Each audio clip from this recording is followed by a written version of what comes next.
thing on so we can get these guys. Look at these guys running early in the morning, 7 o'clock. Morning, guys.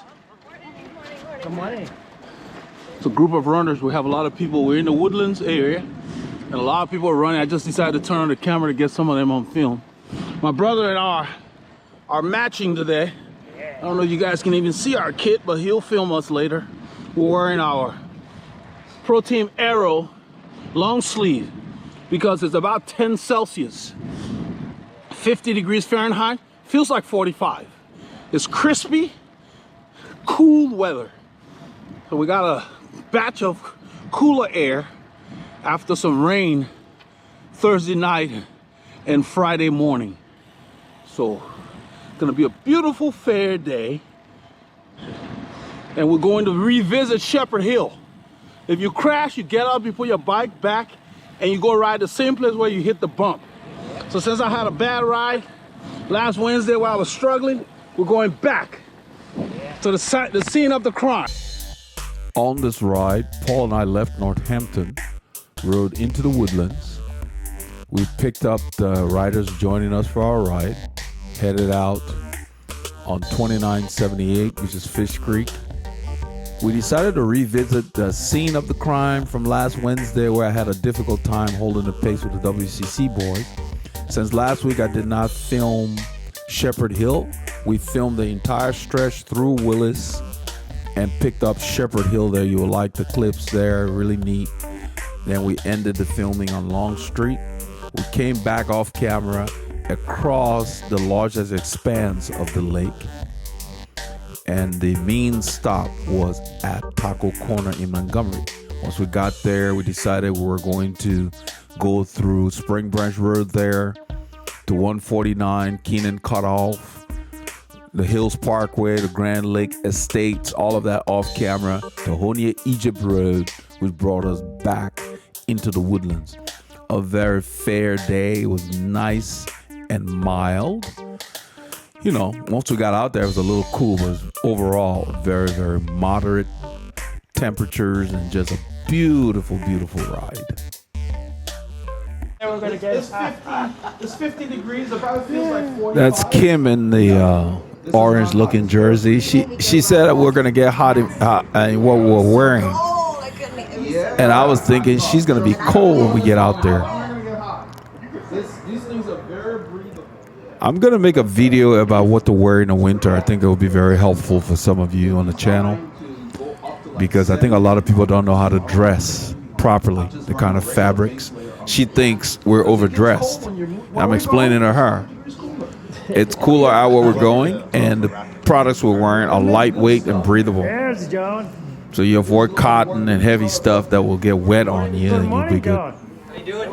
Good, good. Well, where There's the a man, Clement Champoussin, from the Editoire Citron La Mondialité. That's John Malbrecht. So we're on 1488 here, leaving town. We turn west on 1488. We're going to go to 2978. Basically retracing our steps from when I did the ride with Mo and them. I decided I was going to ride hard on this ride. I wanted to replicate as much as possible the efforts I was having problems with last Wednesday. I actually ended up riding harder on this ride, which was odd.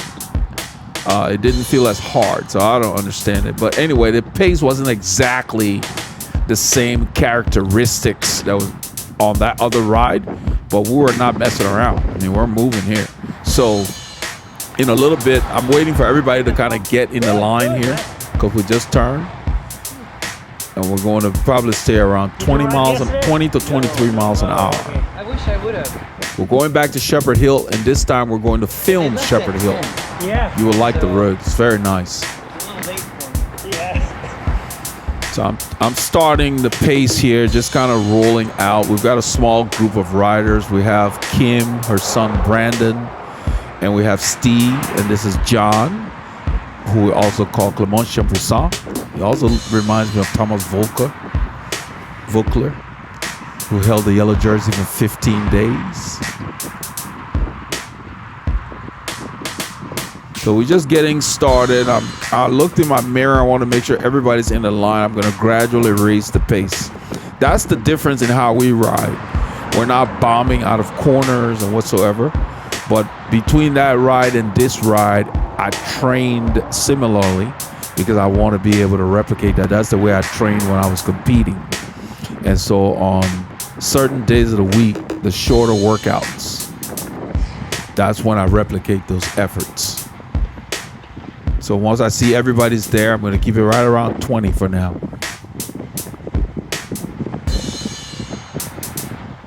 Because this was the same level here, 150, 152, that felt like I was dying last Wednesday. And so it's like I decided I'm going to ride 150 to like 170. That was really for most of this ride, some of it off camera.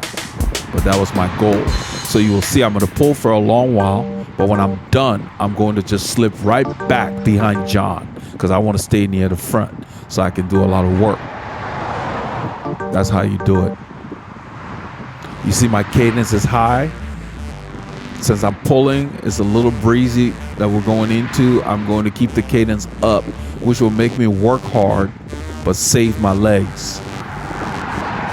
Because the other ride, I was in the back, couldn't find a rhythm, and I was doing a lot of pushing. So that's when you kind of use your legs differently. They tire out quicker.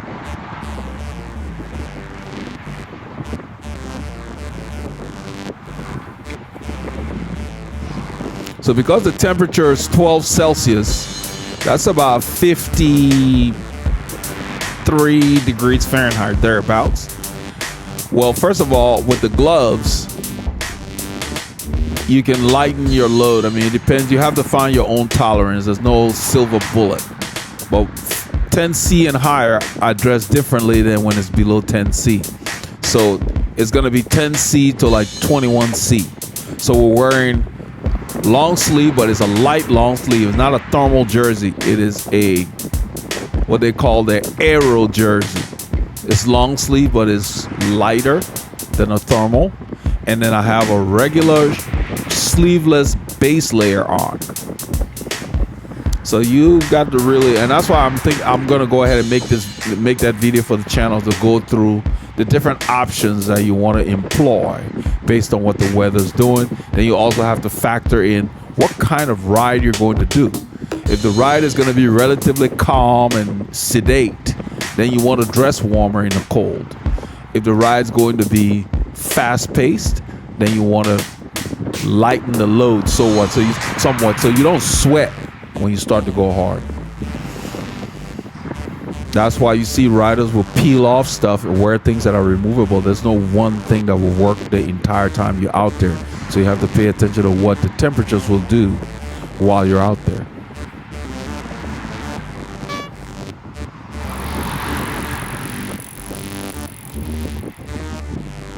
You've probably heard that it's hard to replicate the effort of racing when you're training. That shouldn't be a goal. What you're trying to do is acclimate to those zones and those effort levels. So all I'm doing here is by sitting at the front like I'm doing now. If you look at my heart rate, it's edging up towards 160. I don't normally ride early in the ride at this pace. I decided to make this ride harder for me so that the riders following, they will be, in lower zones. I'm sitting relatively upright. I'm not trying to get aero or anything on purpose so that the effort is hard for me.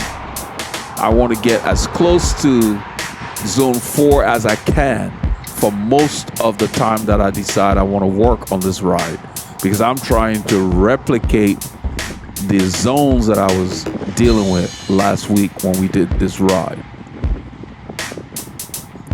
As you can see, I'm 158 beats per minute. I'm above tempo, approaching sweet spot. And I'm not looking at that when I'm riding. I just put it in a moderate gear. I'm probably riding a 5317 or something like that, or 5316. An 85 85 plus inch gear.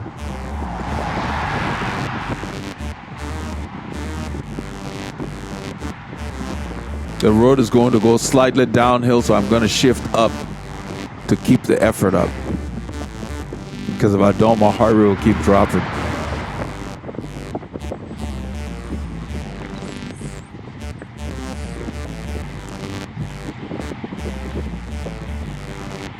You can see my cadence is a little faster than John, and that's fine. When you're sitting in the draft, you can kind of roll a slightly lower cadence. I think that's good. I'm just doing what works for me.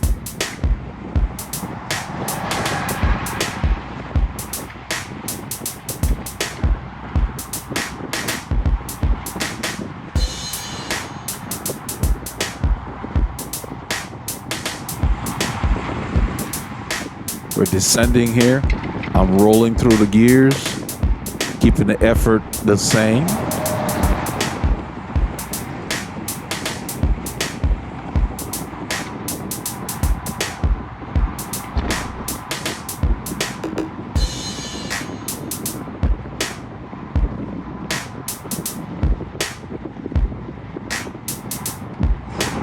Paul and I did a long ride during the week.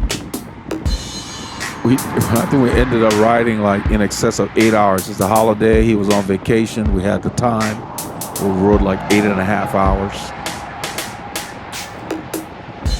in the middle of the week.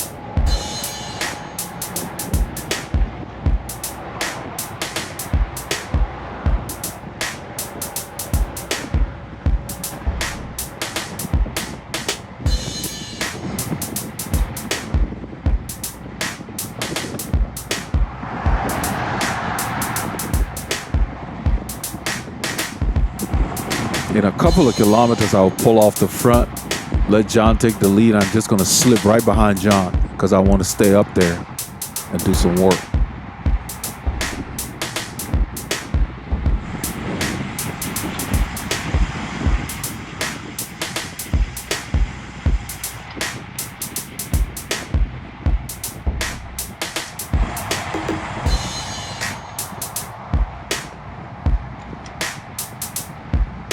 This is a short light here. It doesn't usually stay long. Yeah, it's green.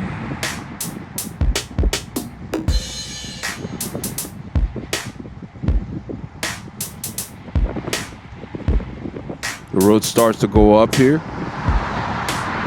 My focus is keeping the effort the same. I believe I end up downshifting, so I keep my cadence high.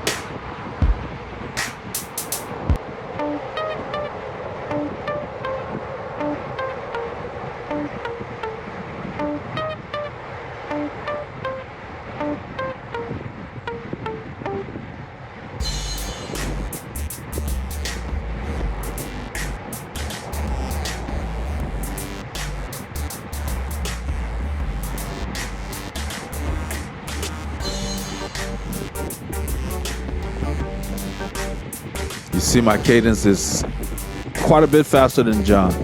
When you're pulling into the wind, that's a good idea. So I pull off.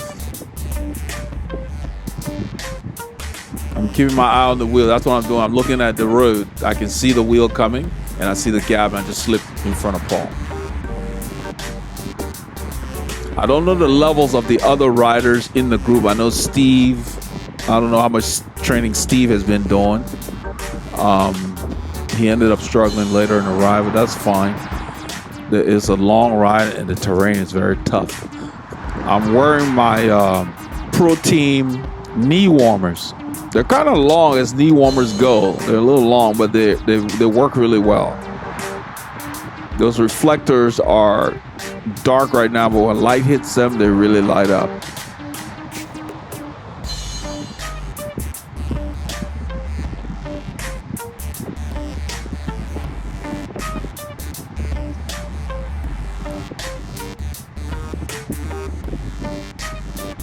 So because I want to work hard, I sit upright. I don't get very low behind John, even though John is smaller than I am, because I want to keep my effort high.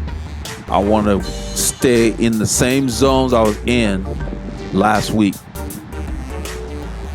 It's not easy to replicate because the dynamics of this group is different.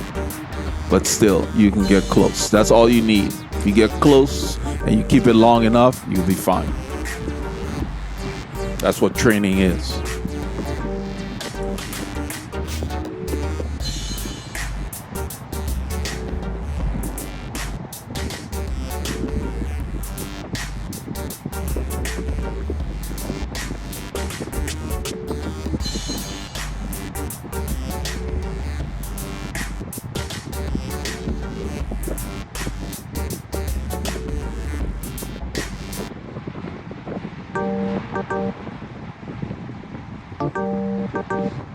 This road is continually going up between 1 to 3%, especially at the bumps, 3.5. Then the overpass like 4 something percentage wise.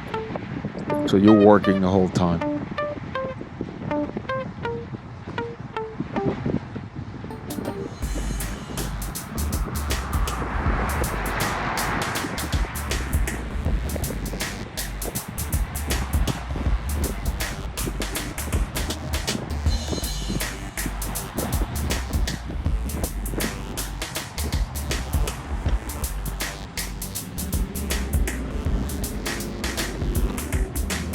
I don't like these red lights.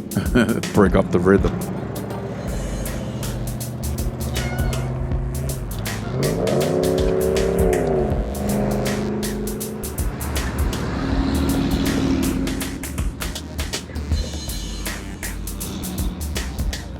You see, this is what I'm accustomed to. See, What Paul's talking about is when I reassemble the camera on the stick, I put the little knob that attaches it to the stick on the side that it's normally not on. So it was kind of in the way he likes to hold it.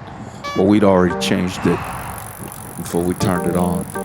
So he was explaining to me that this is how I like the screw. You know, the GoPros has a screw that you can turn with your hand. I like to use that versus the one where you need an Allen key. You know, that's one less thing to carry. So the knob needs to be, he likes the knob on the right side of the camera. And I had put it on the left. It was in the way. Because he cradles it and he uses it to rest. It just kind of rests over his thumb. And it was interfering.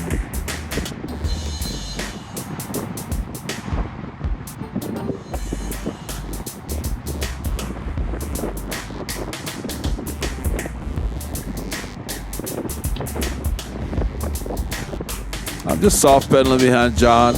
I want to work hard, so I'm sitting upright and just, you know, not really focusing on drafting as far as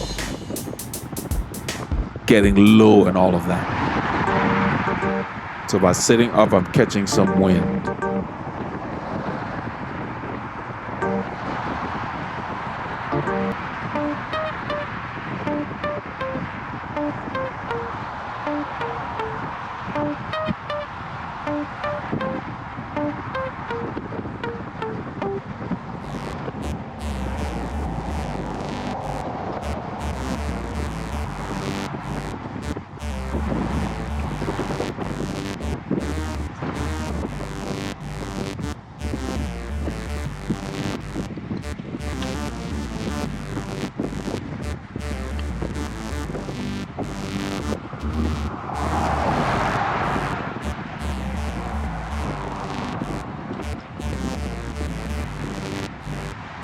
Since the group is small, we've got, let's see,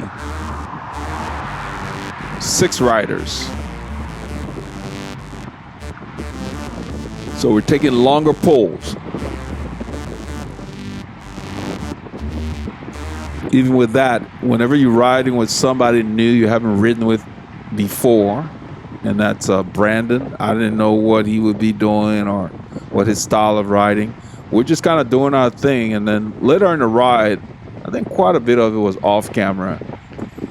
He was feeling good. I guess he started attacking and stuff. We don't slow down, and so we just kind of keep riding. So right now, all we're focused on is keeping the group moving. And John likes to work these rollers.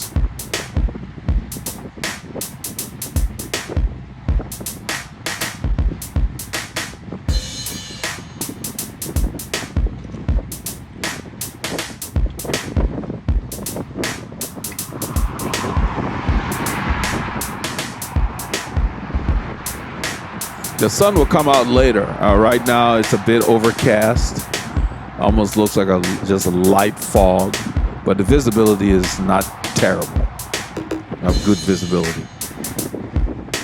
My light, the camera really does not do it justice. I have it on a mode that is a little subdued, especially for the group rides, because it has brighter modes that I use when I'm riding solo.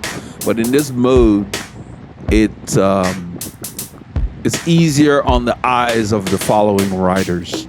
And it's just as effective, especially when it's overcast or dusk or dawn. It works really well. That's that flare RT, I think they call it.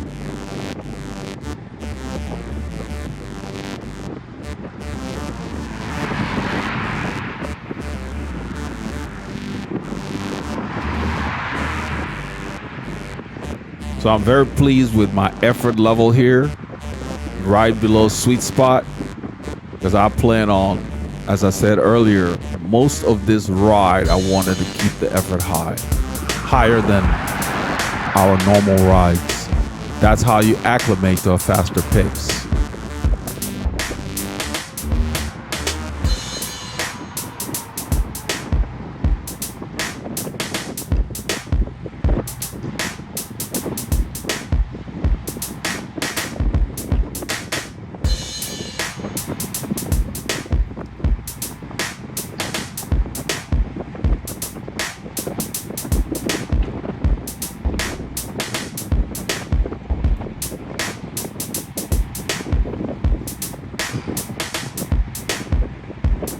Road levels off is slightly descending here.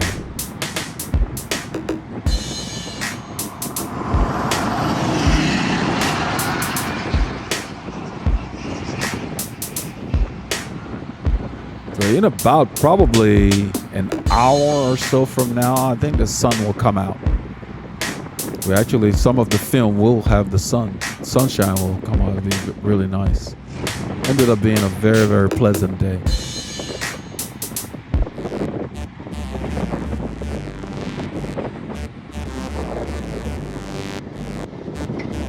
That's Kim there. I think Steve waved.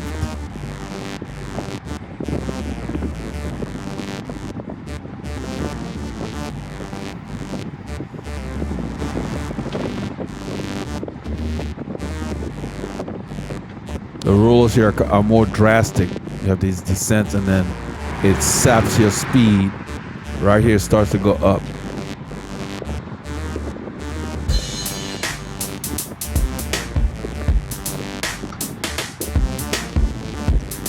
This is the bump before the overpass. I definitely intend to work it because I want to get my heart rate back up because it went down when we descended back there. And that's normal. So it's like all I'm doing is I'm paying attention to the power I'm putting through the pedals. I want to keep the pressure on my legs so they can get accustomed to working hard at the higher zones for several hours.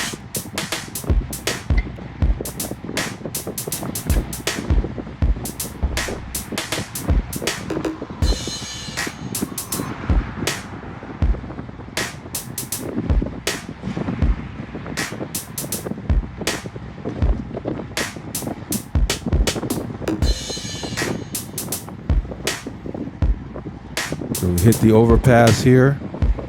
I don't think I shifted down much. Maybe one cog if that. Because I wanted to push.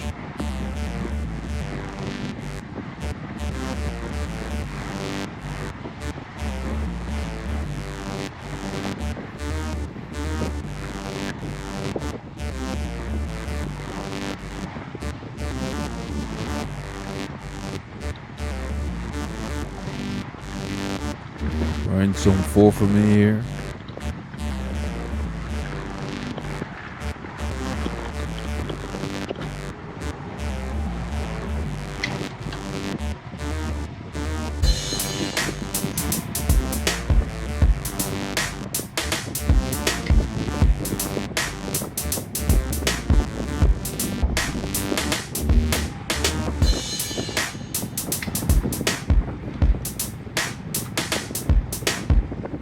So that was a good effort there over the overpass, similar to the last time I came out here, so that's good. Because all I do is I glance. So, okay, yeah, that was a good effort, and then continue to ride. I use the clock on my head unit, my cadence, for the most part, to look at what time of day it is. So we kind of know when to turn around, especially when we're training by ourselves. Head out like, you got 4 hours to ride, you head out 2, turn around, or head out 90 minutes, turn around, depending on if it's windy or not. If the wind's behind you early, you want to turn around early because you're going to be fighting the wind coming back and will slow you down. So that way you're not out there longer than the allotted time that you have. So I do everything by time. So John pulls up, I tell him good work. And he thanked me. Good job, John. I keep the pace the same so that he can get in the line and get a break. And by pace is not speed, it's the effort. You can do it by feel. Especially on a road like this, it didn't start going uphill. It stayed about the same, so you can tell. You just keep things moving along so he can slip back in. That encourages him to come back later and take more pulls. So because I wanted to work harder, that's why I got behind him. If I had been riding with the WCC guys, I wouldn't be pulling. Last week I could barely hang on. So until I get used to their pace, you sit in. You know, I plan to sit in and then eventually start taking my cuts with them. Doesn't take too long.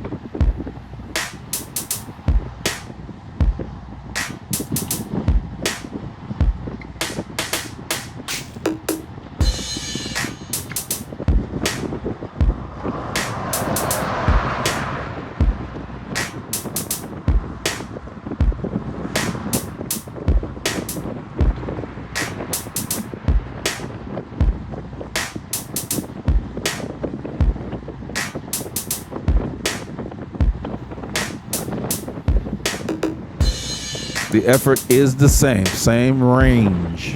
The terrain has changed, that's why the speeds are up.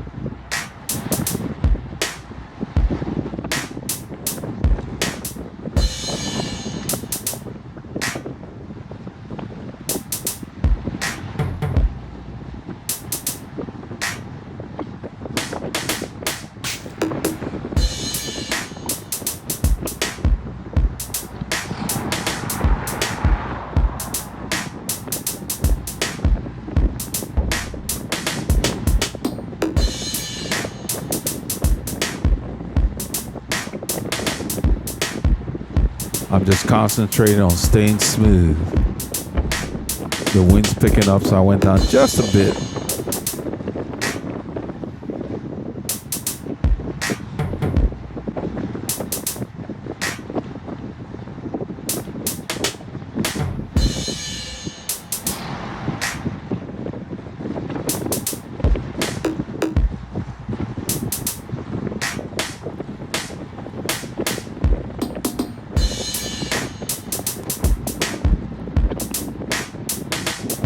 This section here is called McCaleb Road. The same FM 2978.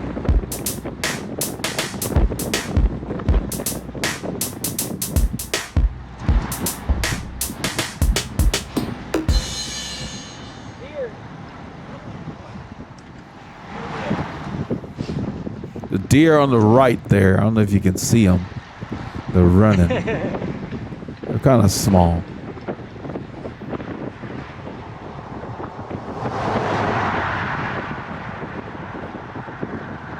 They were moving faster than we were on that climb. The road goes up a little bit of a bump.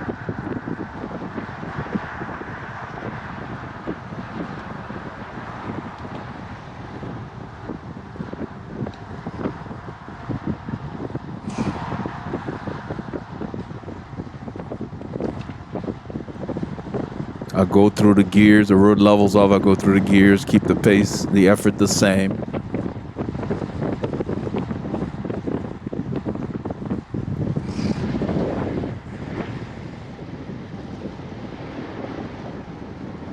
That's Steve back there. And Brandon behind Steve is Kim's son. Kim had 3 water bottles on this ride. I told her there's no way you're gonna drink all of that. You know, this is too cool of a day. I carry 1 bottle when it's below 10C or, you know, let's see, 18C or below. I carry 1 because I don't drink as much as when it's very hot. I've got my essentials kit in that black bottle, that black container. We're gonna turn here and zigzag and get on the main lane on 105. But you don't need to carry 3 bottles of water. I mean, we're gonna be stopping in, say, 2 hours, a little over 2 hours. We'll stop at Taco. I drink before I get on the bike and carry 1 500 milliliters bottle of water. It's like a oversized bottle, but it's small, but it has a high capacity. So she's got 3 large bottles on a cold ride.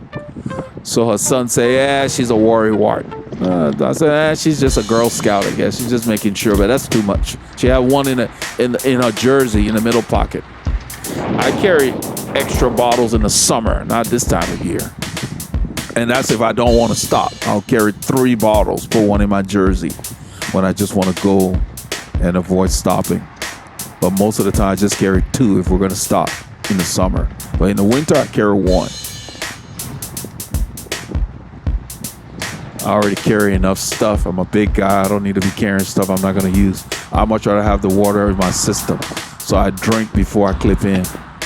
It's clear, so I'll let them know we can turn. We're going to take the right lane. It's the same route we came with more in them. They've got 3 lanes here. They're building something in the middle there. They took our shoulder and made it a main lane. The good thing is it's clean because the cars are using it.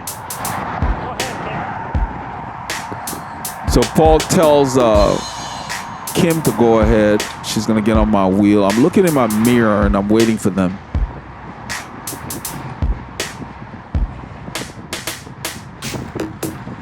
Once they get on, I start to ride.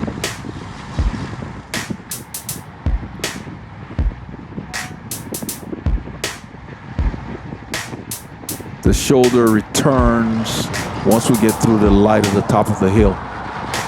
And that's why we do that little jig, so we're not on a busy road too long competing. You know, it's early in the morning at 3 lanes. It's not that big a deal. But we use these roads to get to quieter roads.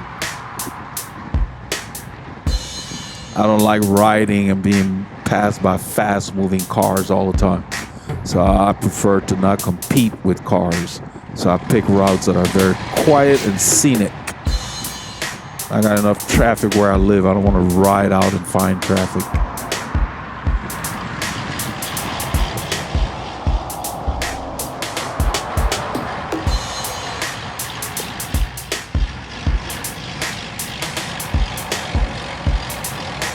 This intersection is called Old 105. That road to the right will take you back to 2854 if you go south on this road here. Right after we go through the intersection, the shoulder begins.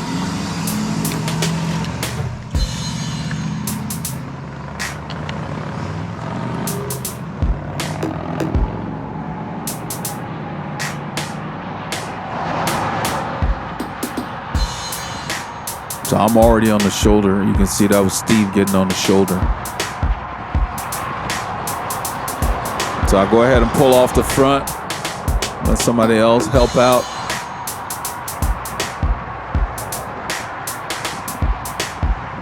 I slip back in the line.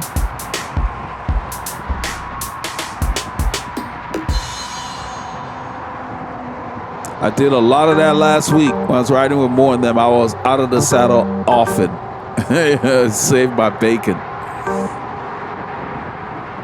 But it also kept my heart rate high.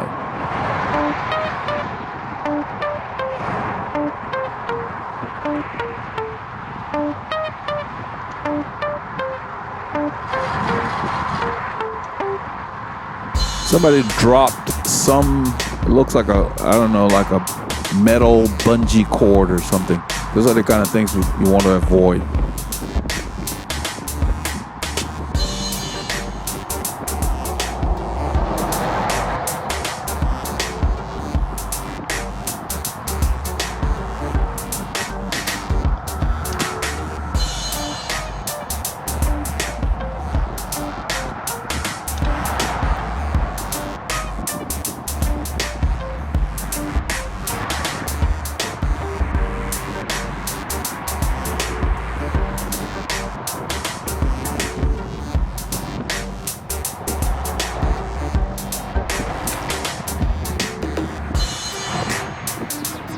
The sun is peeking out now. We're headed east. You can see it. You see the sky's clearing out here. That mist is gone away.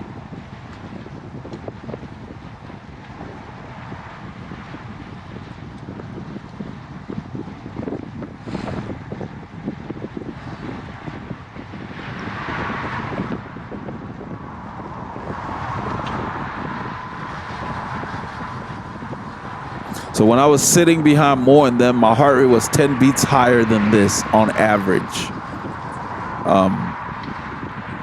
I think the main thing was the jumps out of corners and then the sustained high pace.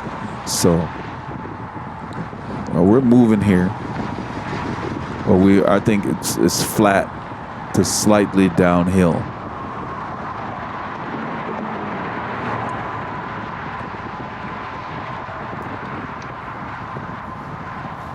We're a few kilometers from the Highland Hollow subdivision area there with those climbs. You hear someone, I don't know who it was that said it, like, where did all these climbs come from? Somebody says that when we get there. Yeah, they got bumps. We're on the north side. This is not Metro Houston that's flat. You can find climbs. Different parts of town. I think the south, deep southeast, like Apparel and places, I think they've got some bumps there too. The southwest side of town is very flat. Well, this is the north, and we're outside of Metro Houston. We're in Conroe, going to Willis, all these places. Then if you go west, you start heading towards the Texas Hill Country. You know, the area called Belleville, which is a little west, but north of Katy, I think. So yeah, they've got areas where you can find some bumps, but we have our flat areas, like Hockley, Texas is pretty flat. Cypress is flat, yeah. So, but out here, you can get some elevation. So when I pick the routes, I intentionally pick routes that would give us a lot of climbing, because we have flat roads galore, especially where we live. So, and then there are some bumps at 4%, 5% in the woodlands on Flint Ridge Drive. They're short, but they're there. So if you didn't want to go far out, you could do repeats on those. So you can find them. An area called Cimarron got some bumps there too. So we've got enough. Because even Laura said someone asked her about Wednesday's ride. Somebody from California that follows her on Strava said, "How'd you get all that elevation in that flat place?" she told them. I heard that from Paul. I think Paul read it on her site. Said Laura told them they've got some rises here, risers. They were commenting on the ride that we did with more in them. Said, how you find such elevation in that flat place? Yeah, you can get 2,000 to 3,000 feet in one of these rides when you come out on this side of town. 800-900 meters.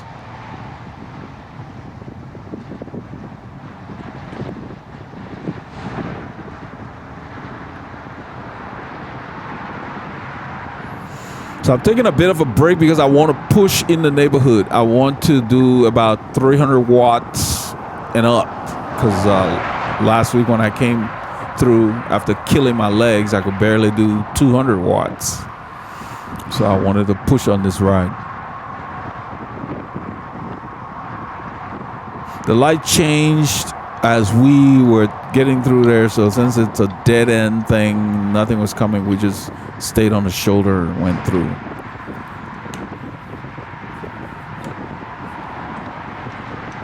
You still want to do those cautiously, because if there's a peace officer that might harass you, it might stop you just to make sure you guys are not ignoring everything, you know. So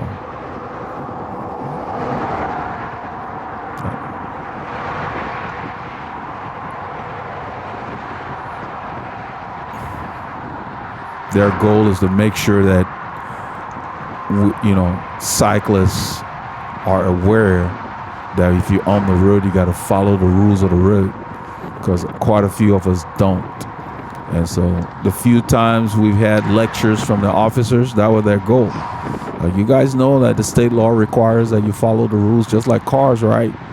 And everybody say, yes, sir. And that was it. That's all he wanted to communicate. You know, because quite a few riders are not aware or don't care or don't have a regard. I think a lot of recreational cyclists don't consider themselves to be part of traffic. I've already checked, it's clear. I go ahead and take the right lane. I've got my eye on the left lane, and I'm going to tell John, there's nothing coming. Let's get over, because there's the intersection is coming up. It's all clear behind us. I know Paul has a mirror, so he's watching too. So I'm more concerned about these guys up here, so we can get over. But the people that ride bikes in the neighborhood just casually, weekends, whatever, most of them don't consider themselves to be a vehicle. They think the bikes are a toy, and they behave as such. Some of them, even adults, will ride against traffic. I don't know how they can figure that out. I can't get my mind around it. I wouldn't know what to do. You know. So I see that from time to time. Once it's clear,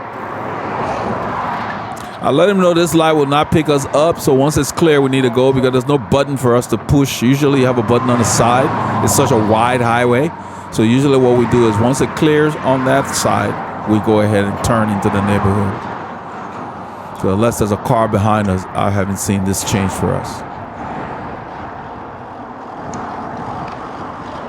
I'll go ahead and shift to the small chain ring already, because this area is very lumpy. I was in the big chain ring when the light changed, and I waited till I got a little momentum and dropped the chain. I don't like to change gears when there's a lot of load on the drivetrain.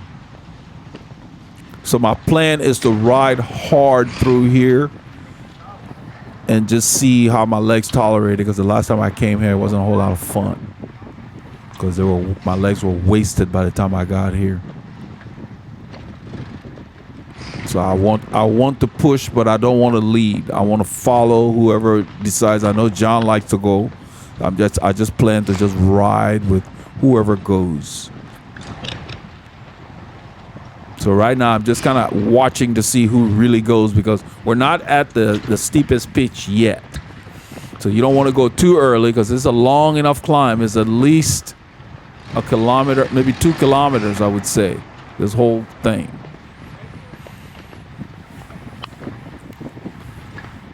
So John had mistakenly pointed, I don't know if it was that street, one of them, before we got to the corner, he pointed right, and then he threw Steve off. I thought, next one. And he would miss the second turn again, you'll see. We're supposed to go left, he will go right. So after we turn here, it really kicks. And then somebody just said, where did all these climbs come from? It might have been Brandon. So I'm just following John up there. You can see 500 and some watts, and I'm sitting. I've got the ratio I need.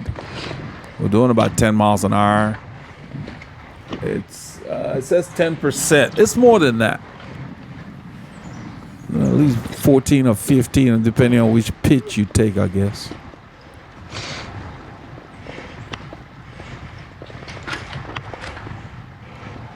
So I look in my mirror, I see Paul. and the rest of the people are they're gapped, so we're just kind of riding, you know.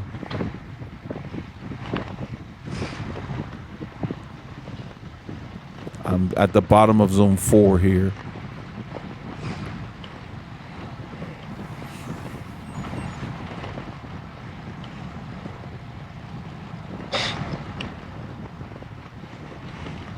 So John's gonna go right.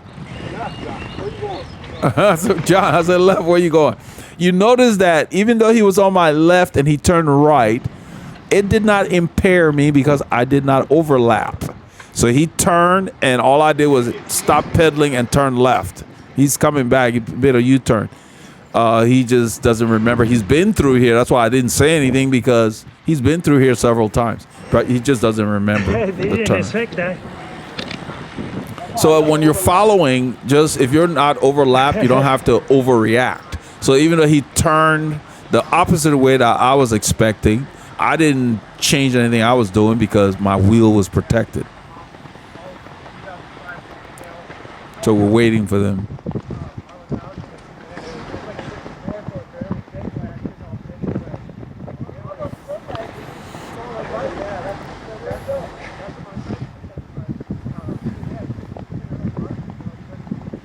So Kim says she liked this neighborhood. I don't know if she'd been through here before, maybe, or hadn't in a long time, but she said she liked the route. You will hear her tell me on camera, nice route, when we get on Shepherd Hill.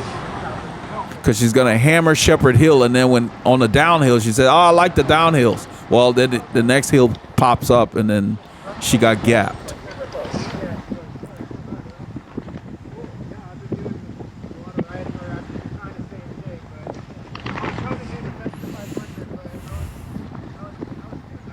So I mentioned earlier that these leg warmers from the Rafa Pro Team collection they're longer than most that I've had. I mean, you have to pull them up. I don't like to pull them up too much, but they're just long. They're almost like leg warmers. I don't know if I said leg warmers. They're knee warmers, but they look like leg warmers. And when you put them on, you know, I like my knee to be covered and a little bit of the calf. So they'll go down. There's a little bit of a gap, but they're knee warmers, and they're fine. They're nice and warm. I really like them. They resist moisture, but I don't wear them when they're wet because I want to stay completely dry when I'm in the wet. But I wore them because it was just, it felt like in the 40s when we started. We started like at 6:30 in the morning. And I kept them on because they did not get uncomfortable. This is Longmire Road.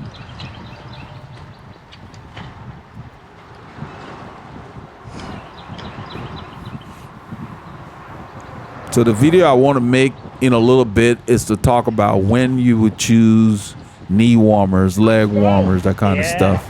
I've made pieces of videos, but at least I will probably maybe take a different format in how you layer. You got to respect the weather, because then you can focus on riding and not trying to stay warm or cold.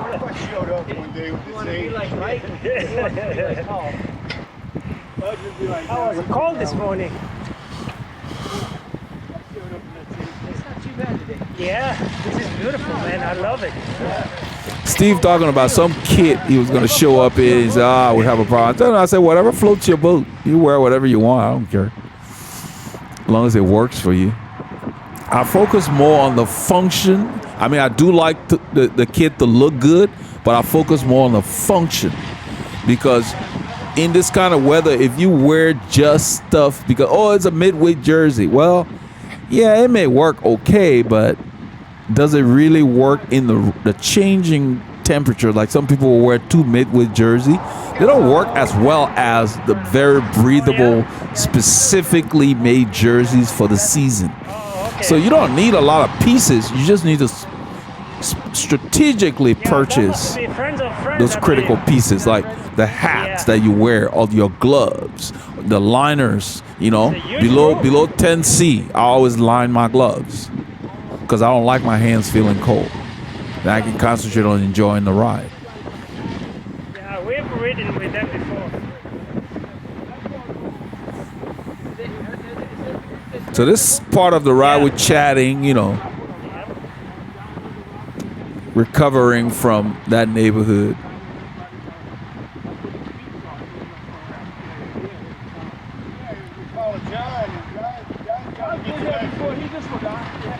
Yeah, they're talking about John turning the wrong way. I thought John's been here. He just forgot.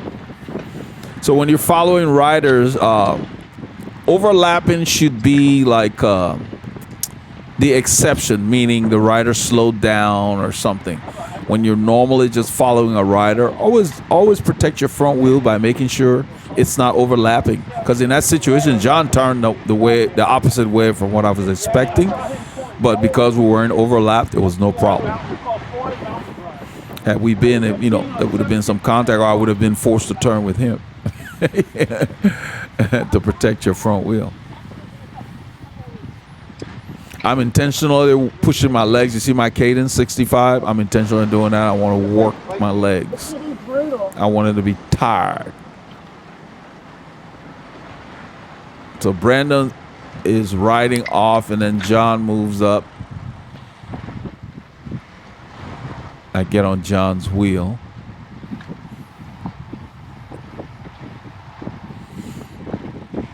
I pushed really hard on this ride. The day after, I had a little bit of an ache in my lower back.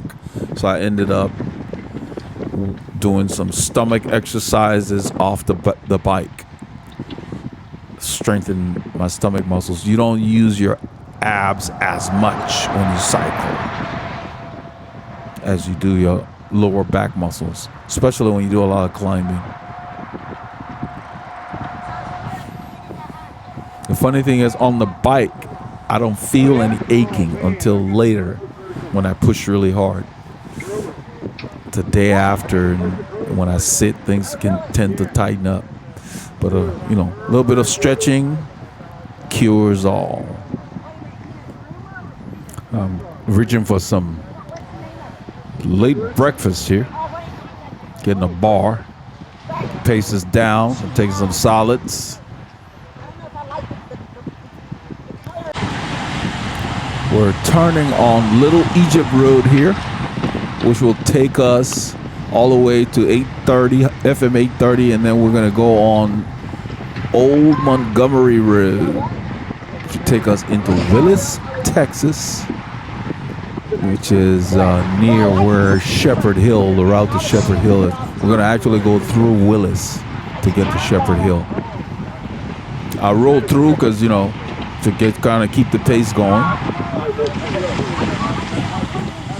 Because I want to really work my legs on this ride. That's my goal anyway.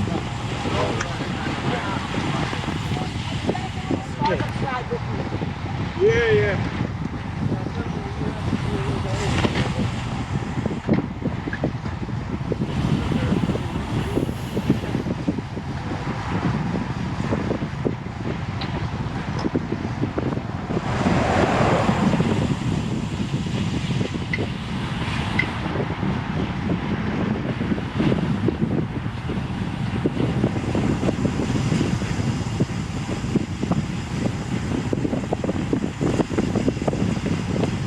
Get to the corner and there are cars coming, so we let the first one go, and once it's clear, I'll let them know.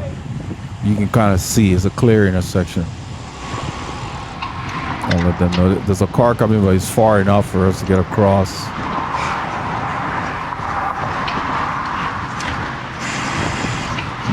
This road is lumpy. It's a grade until you get to 830. And right here, the temperature drops to where you can feel it. That's what Brenda and I thought about. He said it's cold. He said it's probably because of the lake. I said, I don't know. It might be the lake or the trees. I said, but it's always colder out here.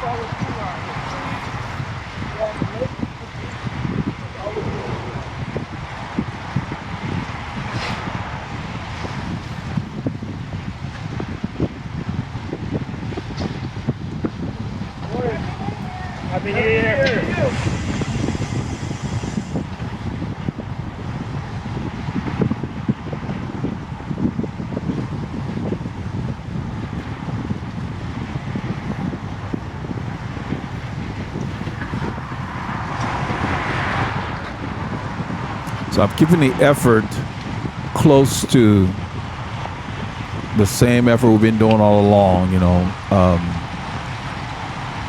almost that sweet spot. 250 to 350 watts.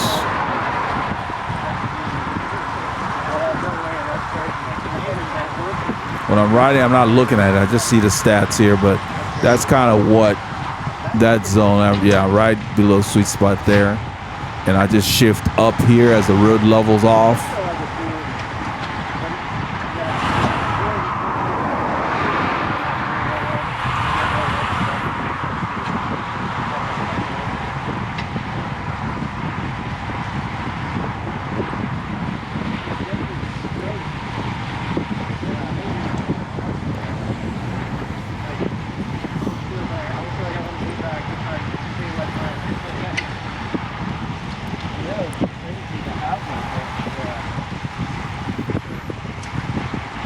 This stretch, every time we come here, is up and down. Now it's going back up. It's very deceiving. It says one. It's more than one. I expected a flicker to at least 2 or 3. It's more than one. Yeah, there you go. You feel it more than anything. It seems flat, but then you just wonder, like, why am I working so hard? These false flat roads.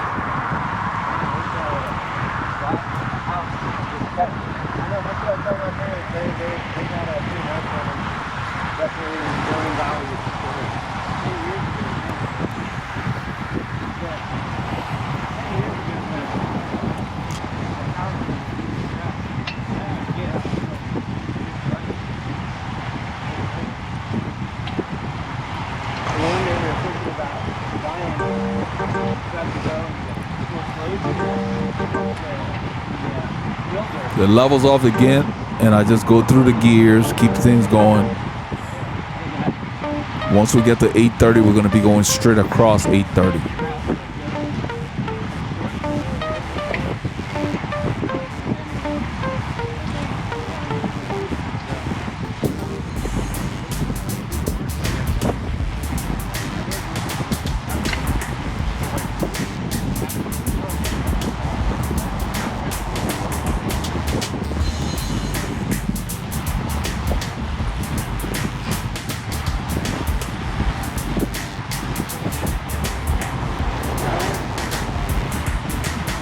So it's just a decent work level here.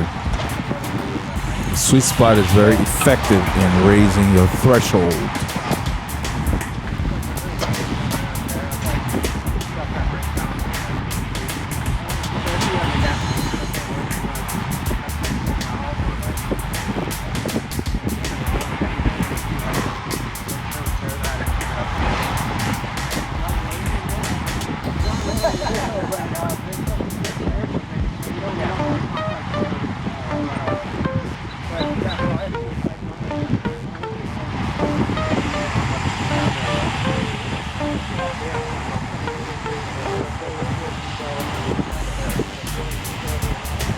Gonna move to the, yeah, I'm already in the lane there. We're gonna be going straight.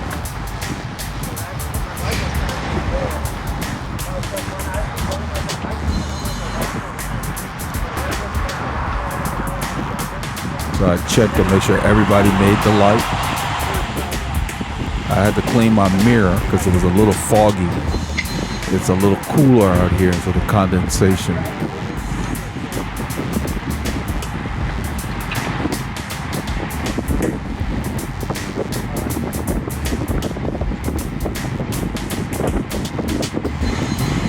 The effort stays the same. It's the road that has changed. You see in the distance, it's gonna go down and it's gonna kick up. It's Old Montgomery Road. Not sure why they call it Old Montgomery Road, because this doesn't really take you to Montgomery. It takes you to 1097. If you go to Montgomery, you gotta go to 1097 and go west. So it's an odd name for it. I'm sure there's a good reason.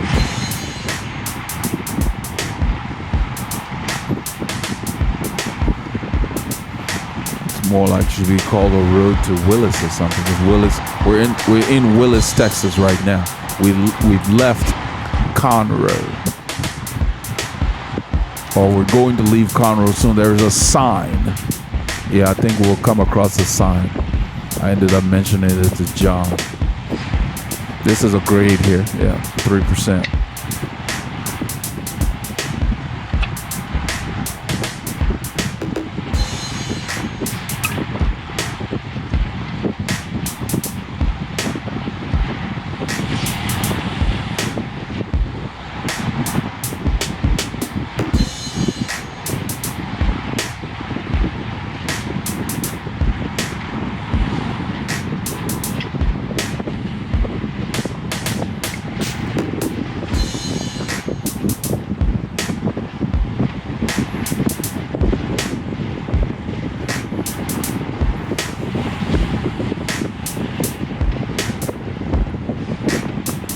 You see it kicks back up in the distance again.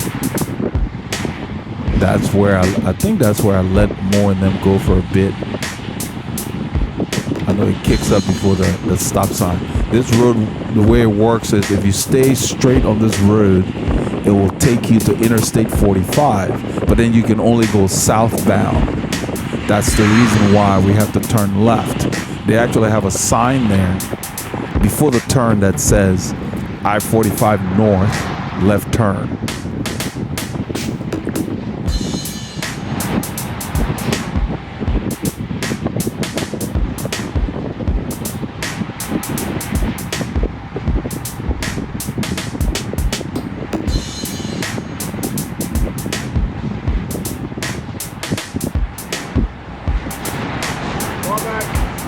Car back.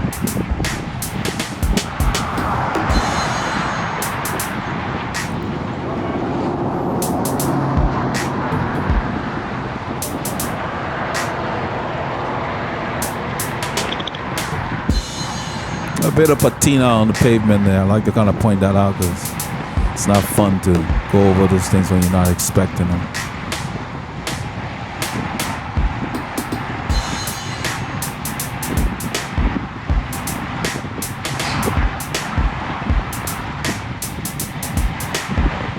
The road goes up here.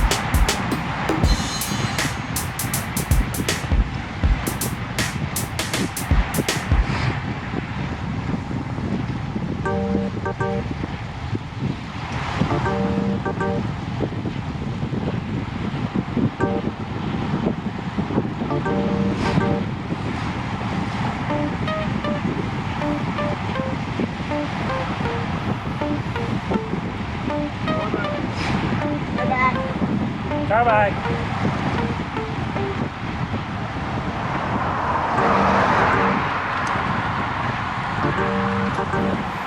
So John is sitting a little to my left because it gives him more visibility. I'm intentionally sitting on the edge of the road. It's smooth, and the wind is really coming from directly in front. So we don't need an echelon or anything. It just allows us to use a small piece of the road so people can see around us to make their decisions when to pass.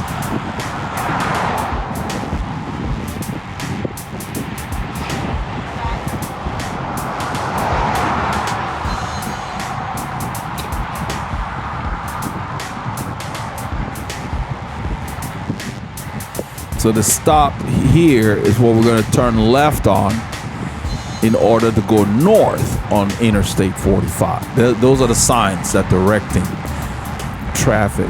Because if you go straight, you'll be forced to go southbound. The dogs are in a fenced area. They can't even see us. They're just barking because they hear.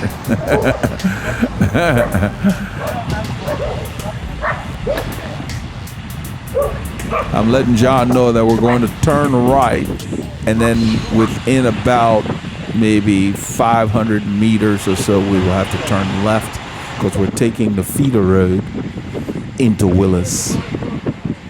We're going to cut through some neighborhoods. We're going to stop at a park for a health break. That's what we're talking about.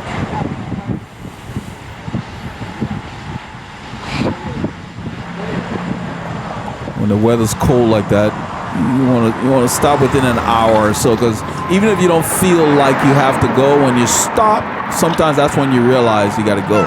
And it's not good to have a full bladder longer than you need to. So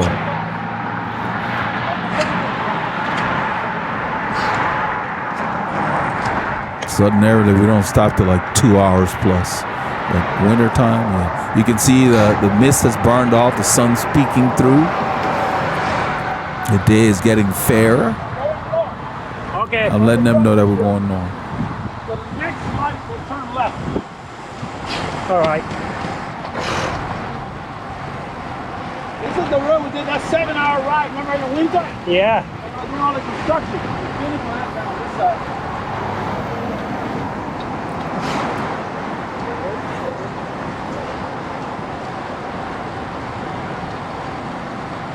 So we want to get over as soon as we can. Let's get in the left lane. Go ahead and check. Yeah, it's right. It's open. Clear.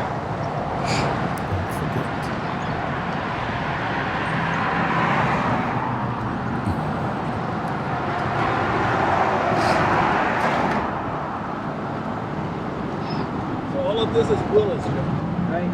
I remember coming through here.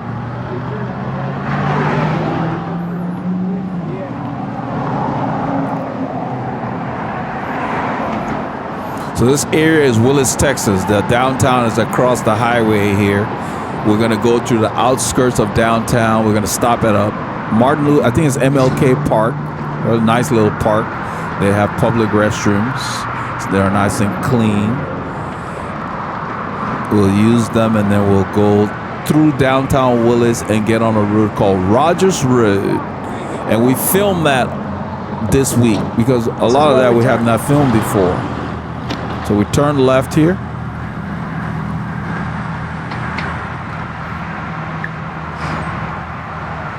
In about probably 100 meters, we're going to turn right past the shopping center.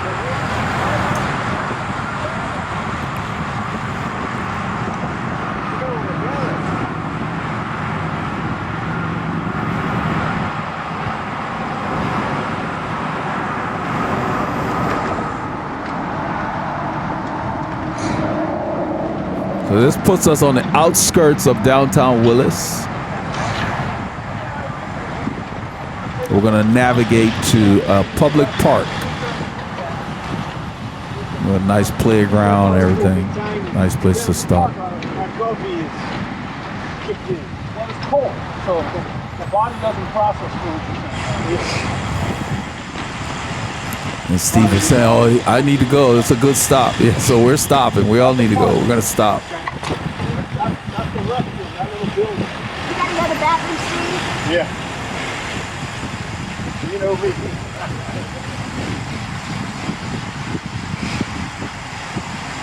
So when you're riding, you have to kind of allot for your health breaks. For us guys, it's easier. Sometimes in the woods, you just, if it's private enough, go behind a tree or something. But for the ladies, sometimes they gotta pull off their bibs and stuff, so they need, you know, more privacy.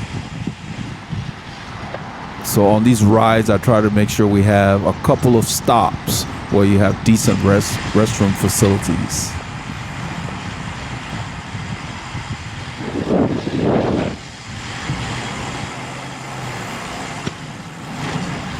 That little building to the left, those are the restrooms.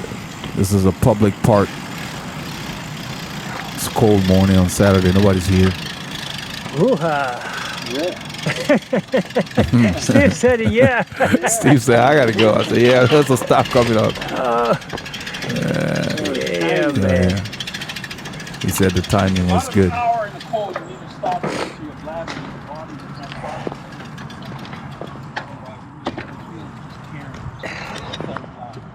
In the summer, you go when you're riding. This is a Martin Luther King Jr. Memorial Park You can look at that stuff later. in Willis. Look at all you guys' legs. I told, what's her name, Kim, I said, forget about your power meter, just ride. We're talking about, you know, Oh, she there said we she go. has certain ranges and she wants to stay. And I said, just ride, get your power meter. You look at that stuff later. So I'm telling Brandon here about a story about Museo, Johan Museo, the Lion of Flanders. Telling somebody. Like, what was your power meter saying when you got dropped on that hill?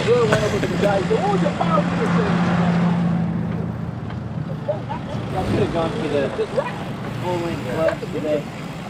I have like kind of medium gloves. So this is outskirts of downtown Willis. And is the sun going to come back Very down? small town. I hope so. Is the sunshine? Put my sunglasses on. she asked him if the sun's gonna come I'm out. on with that because I can't freaking see. You can see? Well, my eyes, they need more light as I've gotten older, you know? I can't handle, even in the car, I can't hardly wear sunglasses Yeah. if it's not real sunny. Yeah, that's why I use these because they darken. Okay, yeah. No, it's out of this one on the next one. Wait a minute, 200. Okay, go, keep going. Yeah, this So one says I've got a course wood. downloaded on my head unit specifically for these turns in town to get us out of here as quickly as possible. So we're looking for North Woodson Street. It's the one after the next one. I thought it was the next one. We're not gonna go to the boathouse. I think this is it. What John is asking about is when we get to Shepherd Hill, there's an option to go to the lake, but we're not going to go to the boathouse. Go up. So I'm telling Brandon to Northwood go is up straight. there. It's the next one. My bad. Northwood. This is a different. We're gonna turn before we go to the lake, John.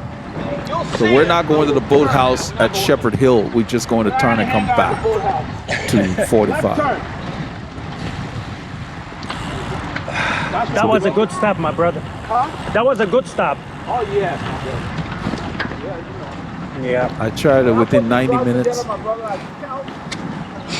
the time I would take off, I try to find something to stop in Yeah. like 90 minutes. Because it's just you and I, we stop in here. Yeah.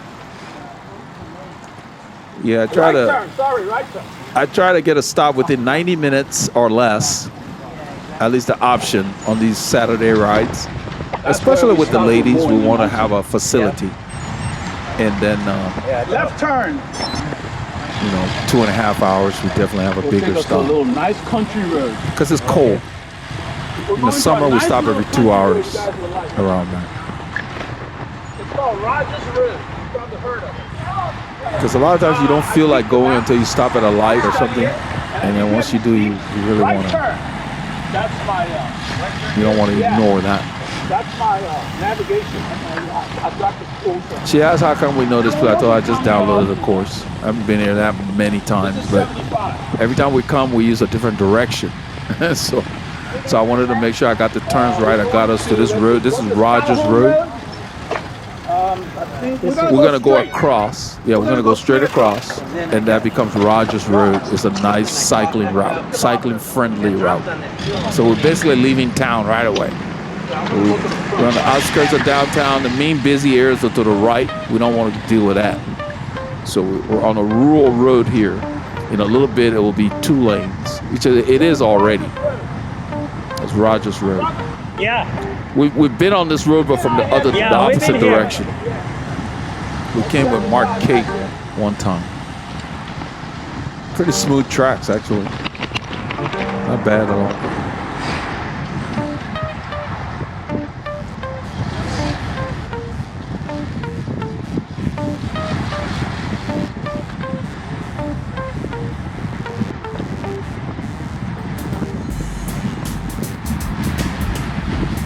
In a little bit, I'm going to ask John for us to do single file because on these 2-lane roads, so we can just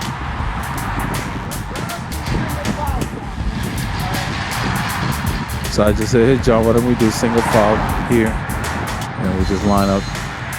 So Brandon is pulling, Steve is on Brandon's wheel, Clement Chapoussac, John Marlborough is on Steve's wheel. So I'm going to show John the hill because he loves hills.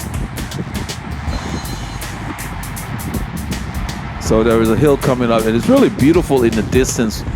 The hills are more impressive before you get to them. And some of them are scary, you know. You just see them, you're like, man, then once you get on them, you're in the grade and you can't really appreciate the view you get from a distance. So we take it all in before we get to it.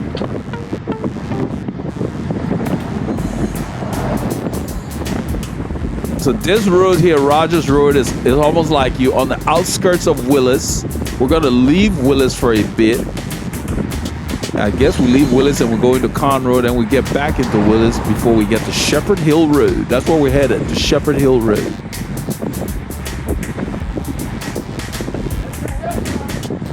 And we've never filmed out here, so it was definitely paramount. I'm not sure what we're laughing at. I don't know if I showed him the hill here.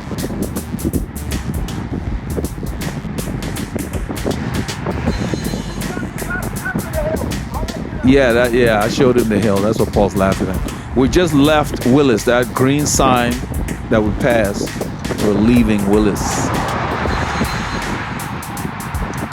The drivers out here were very patient. I mean, there's a car behind us, he's waiting. So in a little bit, Brandon will get back in. Brandon sees the hill, that's why he got off the front. Okay, get between. This thing kicks up, it's 3% here. I don't know if it gets, it says 4%. It kicks up, doesn't go very far, but it's significant. And these guys push on the hill. And Kim had asked at the stop, do you guys go faster on the hill? And I just told her, I said, well, we downshift, but we spin up. So, you know, sometimes we go faster, sometimes we hold the same speed. Depends on the grade. But if you're going to push, yeah, it feels like you're going faster. There's a car behind us. I'm letting him know we're turning. Car up.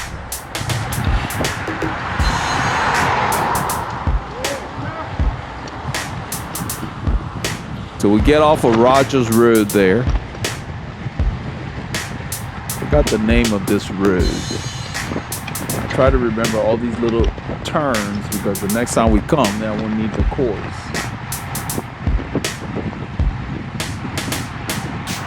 This road starts with C.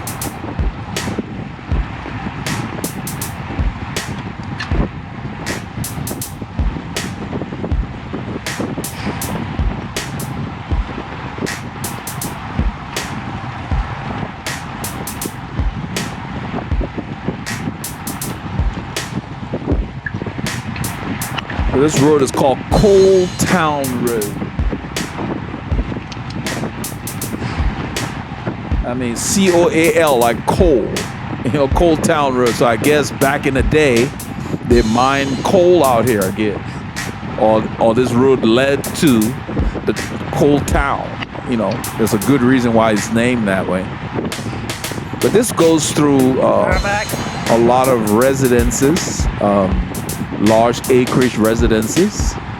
It's very rural here. I think we even saw chickens and stuff. I don't know if the camera got them, but you know, farm.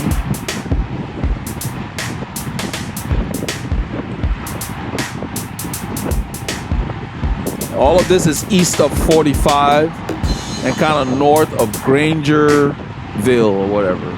So we're out on the outskirts of Willis, Texas. So there's some good riding in this area.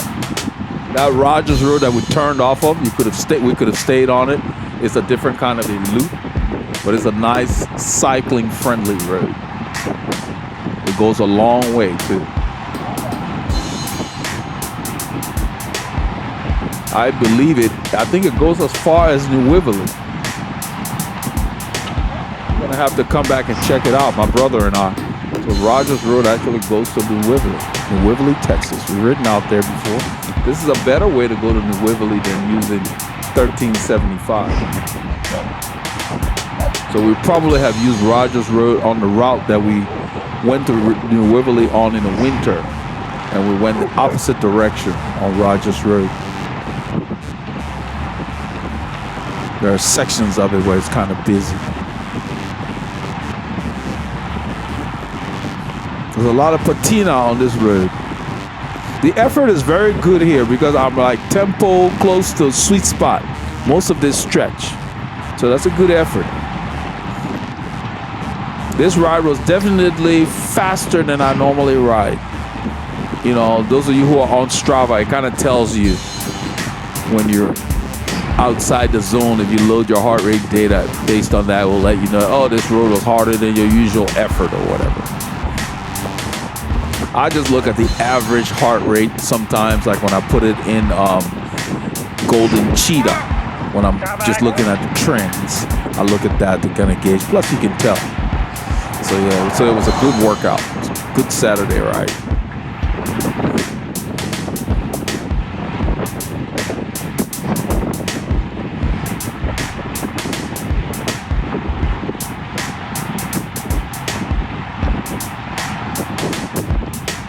I'm staying a little to the right of the rider in front of me. I believe I'm on John's wheel.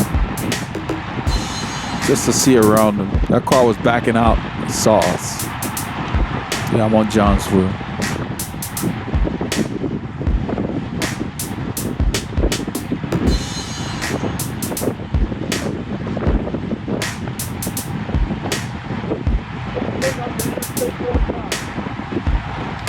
I'm letting them know that this road will take us to Interstate 45. Good, we've been here before.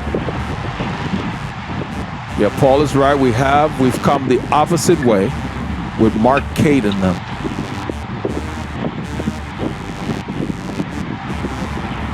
We haven't been here very frequently, but we have visited these roads.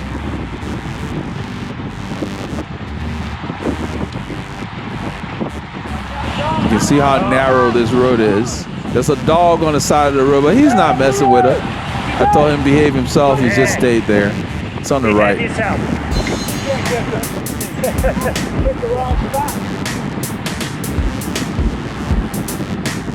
He looked at us like he was going to do something, but he's a smart old dog. He decided not to waste his energy. It's the young crazy ones. And the young adolescent dogs. The old dogs, they know better. They don't bother. Like, what's the point? Been there, done that.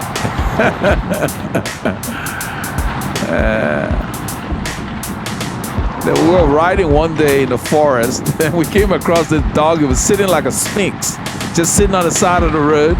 He completely ignored us. He snubbed us, and Paul and I could not stop laughing. I mean, he paid us no mind. And we've seen him a few times since, but he's an old junkyard-looking dog. Oh man, it's funny. The dogs have personalities. He snubbed us, just stuck his nose up in the air like whatever.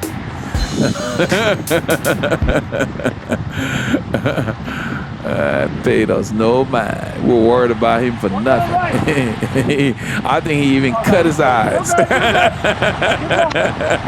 Probably rolled his eyes. Like whatever. Like I don't have time for you guys. Yeah, a little bit. This other guy's impatient. He's gonna pass here where they got these. Yeah, those dividers. I mean, that's like passing in a. How you say a double yellow? You know.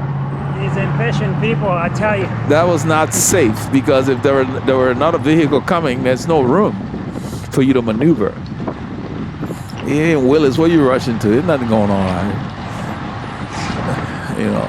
So when he did that, we kind of backed off just in case. You know, they'll do stuff like that, and then somebody's coming in, they're gonna jump in your lane. So we left a gap. We're riding back up. So Steve done pulling. Steve had been pulling on this stretch. And this must be a grade because I'm watching my body language and I'm pushing the gears here, whatever I'm in. Yeah, so it's just a slight grade. Ninja grade or false flat.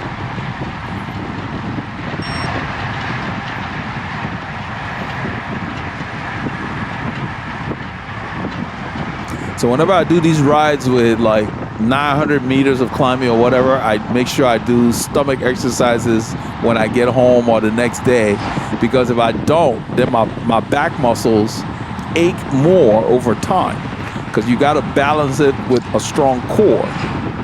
The cycling doesn't really work your stomach muscles as intensely, and so I constantly make sure I do my calisthenics.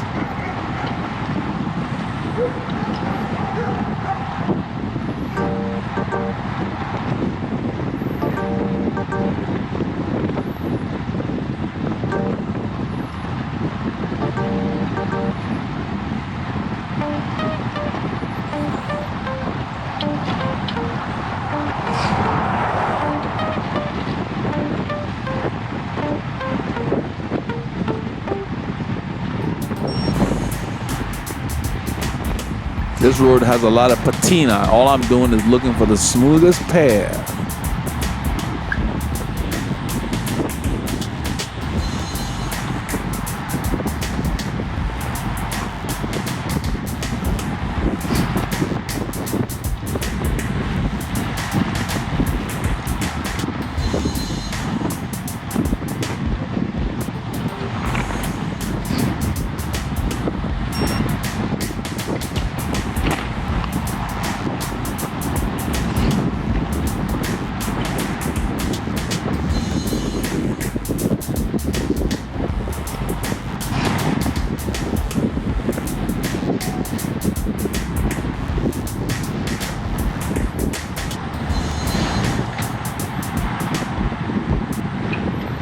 It's a slight downhill here. It says -2.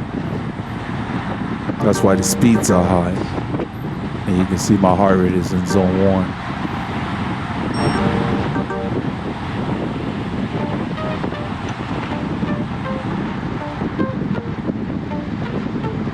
That turn is about 4.5%. Okay. I'm letting Paul know that when we hit the highway feeder, it's a grade. I'm gonna let all of them know. Check your gearing. I tell them check their gearing because as soon as you turn, it kicks up to like 4%. In a wrong gear, it can get you because a lot of times when you turn, you have to stop. See the stop sign? This is the frontage road of Interstate 45. We're a few kilometers up the road from where we went into Willis. See right there, it kicks up 4% as soon as you turn. So we're going to be turning left, going across the frontage road on this side. We'll go over the highway. There's a vehicle coming. There's a UPS guy saying hi. And there's another vehicle I see, so I'm going to get his attention. And he backed off. So I'm going to thank him as he goes by so we can turn.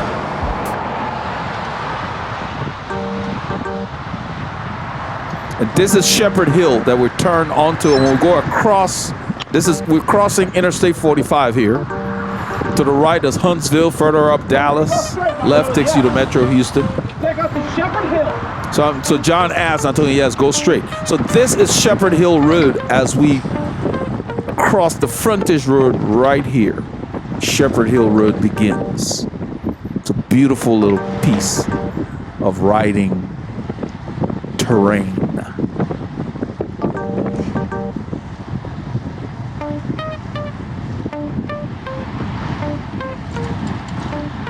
It's a slight grade, and then it's going to launch us into a nice descent.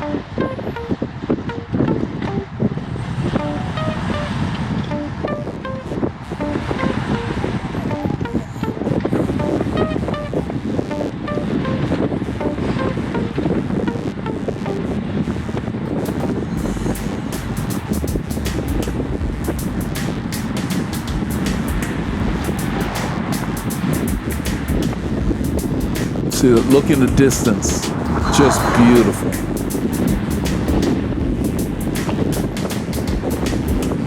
Over 30 miles an hour, I'm not even pedaling. So in a little bit, Kim gets excited because she loves the downhill. She's gonna let us know, I love the downhill. She's gonna go to the front and drill it.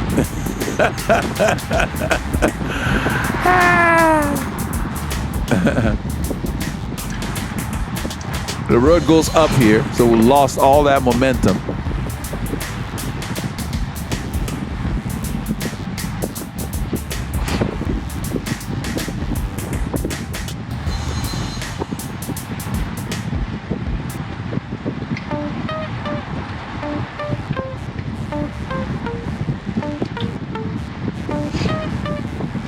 So it's leveling off here, yeah, and now it's gonna descend.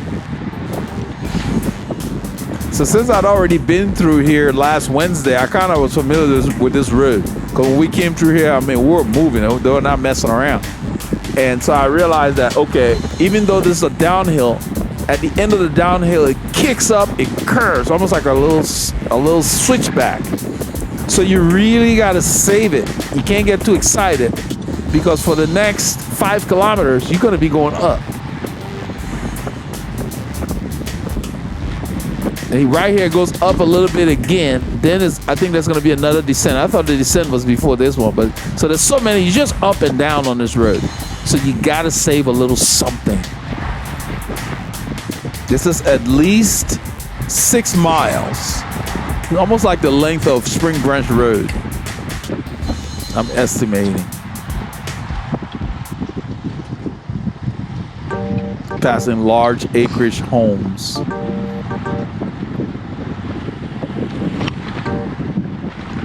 Agricultural homes, I guess you call it. This is where, there's a long descent, and this is where Kim is going to get all excited, and she's gonna give it a stick. I just watch to see what they're doing. She goes to the front, she drills it. We're doing about 27, 28 miles an hour. And I'm thinking about what's coming. I'm not thinking about right here. This is easy. Yeah, I think we're doing like 28. On that sign on the right had our speed. I even pointed to it. We're doing about 28 miles an hour. It picked us up. And then after we're done, she'll say, I love the downhill or something like that.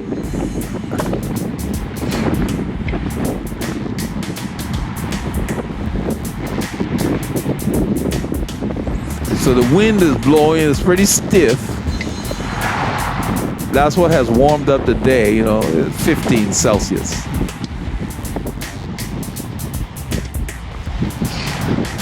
About 53, 54 miles an hour. So right there, she lost her impetus, and then she would tell us she loves downhills. Right there, that's what she said. Yeah, she said, I love the downhills. So now the road's gonna kick up and go to the left. Brandon is leading. Clement Champoussin is on his wheel. Kim is on John's wheel, and I'm just watching. Cause she really drilled it back there. I figure she needs to catch her breath. The road's starting to go up. I'm just gonna go around her because the gap's opening. And she said, fun ride. She loves the course. I didn't answer. I'm focused on riding. So I ride up to these guys. Because now it's going up. It says 3%. It's going to curve. It's going to kick. It's the fun road. That's what she meant. She said fun ride.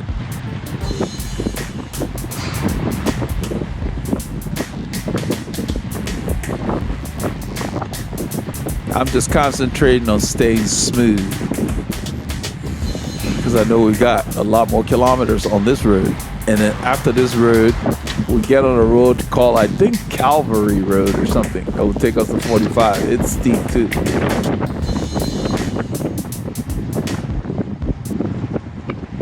off a little bit from Kim. So I told him to back off a little bit with Kim. Now, Brandon backs off, but John doesn't. He always does that. He never backs off. So I just stayed on John's wheel because I didn't want to get caught out in the wind. We're working. It's a good effort because if anything, we can wait later for Kim. But I wanted him to just kind of soft pedal for a bit to give her a chance, but she didn't really catch up. We'll end up waiting for her in a few kilometers. So, but John keeps riding. I'm looking in my mirror. Brandon had backed off. He's drifted behind Paul. I think at this point it's just John, myself. Let's see, who else? There's Paul. John, Paul, and I. And there's a gap to the other riders. I think Steve and Kim. And John is really not going hard. You can see he's just kind of riding, giving her a chance to catch up. But, a little bit we realize she's not making any progress. As she had said, she likes the downhills. Well, we figure we're going downhill, maybe she'll catch back up. She's not that far back. 5 or 10 seconds, if that. Because as soon as we stopped in a few kilometers, she was within sight.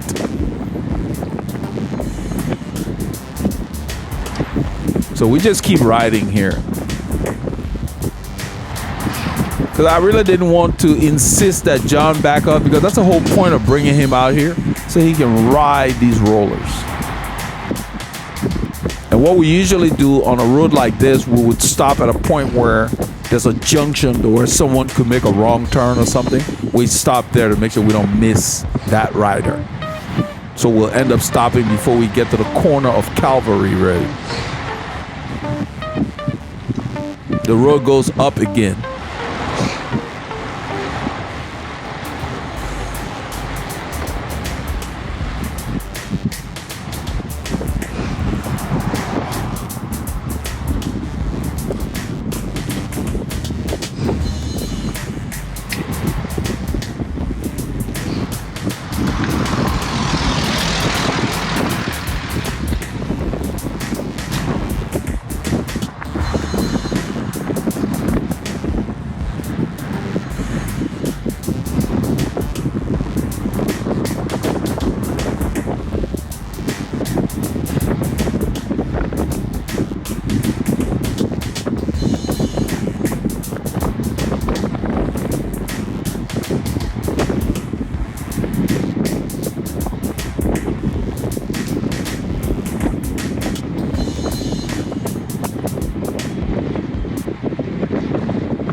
It's a very nice road.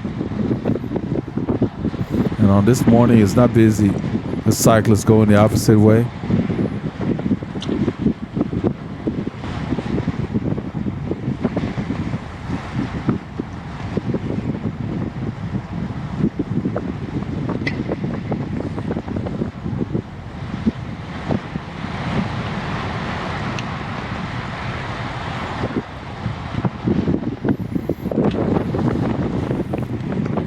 Slowing down, so I just go ahead and roll to the front. Just keep the same effort so he can slip in.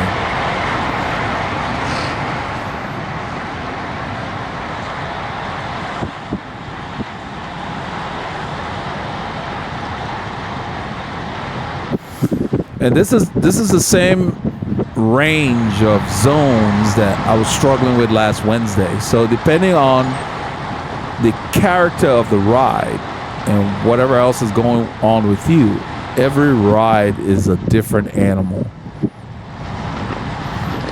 Because back there I hit 170, it didn't feel like it was 200, you know, like as far as the heart rate, you know. But last week this 162 felt like 190. So I don't know, it's just one of those things. You never know how the body's gonna be. But I wanted to make sure I came back out here and tried to work in the same zones.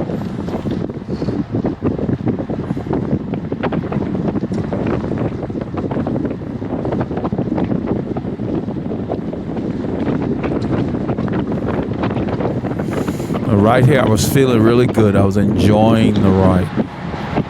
Last week when I came through here, it was just a matter of focusing on the wheel in front of me and trying to stay in the draft.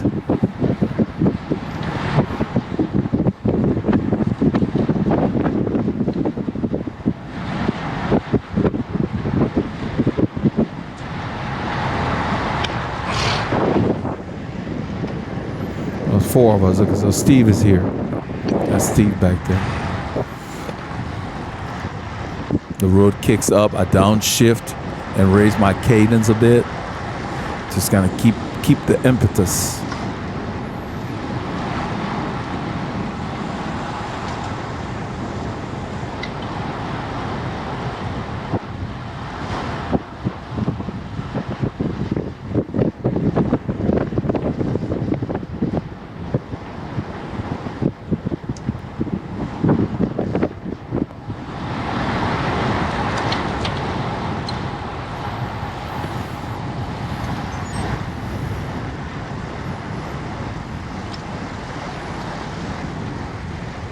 This is a good road to practice time trial. She's not here. We're gonna go left. John, the boathouse is to the right. Okay. Let's pull into this driveway here. She's not here. So we're gonna wait for Kim right here. It didn't take her long to catch up. But as soon as we pulled in here, we could see her. So we pull in, we see her, and then we just followed her. Oh, she's right there. She's not that bad. That's Brandon there. Kim's right behind him. That's what I'm talking about. Yeah, this is actually. He said he liked the road. It's called Shepherd Hill. This road. We're gonna go left. Let that car go. There's a car behind her. All right, let's go behind her. We're going left, Tim. Hey, car back, watch out. Yeah, she's good. She's good. There's a stop sign to the right. There's a boathouse. The lake is about probably a couple of miles. You know, about maybe 2 kilometers or something like that. We're going this way. The boathouse is that way. We're not going to the boathouse. We're going back to 45. We're down on Long Street. So this road is called Calvary Road, and it's up and down. It's lumpy too. This is the road where Mo was pushing me because it's like we hit a couple of lumps. My legs were empty by the time we had gone through Shepherd Hill because they didn't play on Shepherd Hill. And I got on this road, and I was like, I needed to take a break. And Mo said, no, you can't slow down now. So I tell her to go. She's messing around. We're coming. Let's go. I told her, you pull it. That's just downhill. She loves downhills. So Brandon's up the road. And on this road, this is where Paul gets a call from home, and something, one of the appliances messes up, and his wife wanted him to know, so he'll have to stop and call home. And I guess it's on camera. I have not seen that piece of the clip. I don't really look at these clips. I like to narrate when it's fresh. I just watch it and narrate. And if I see something interesting I want to comment on, I may go back and comment on it. But I like to narrate when I see it for the first time. So my reaction is just authentic. Because even though I'm writing, I don't see everything with the camera behind me or whatever. I don't see all that stuff. So it's kind of nice to just say, oh, okay, that's what that sound was, that kind of stuff. So I ride up to the wheel and just sit there.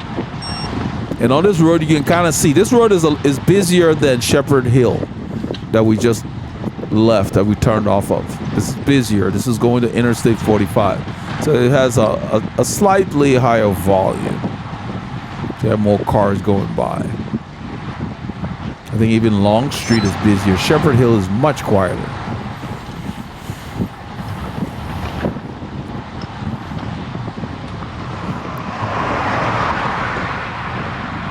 Shepherd Hill, it makes sense because Shepherd Hill has nothing but homes and farms.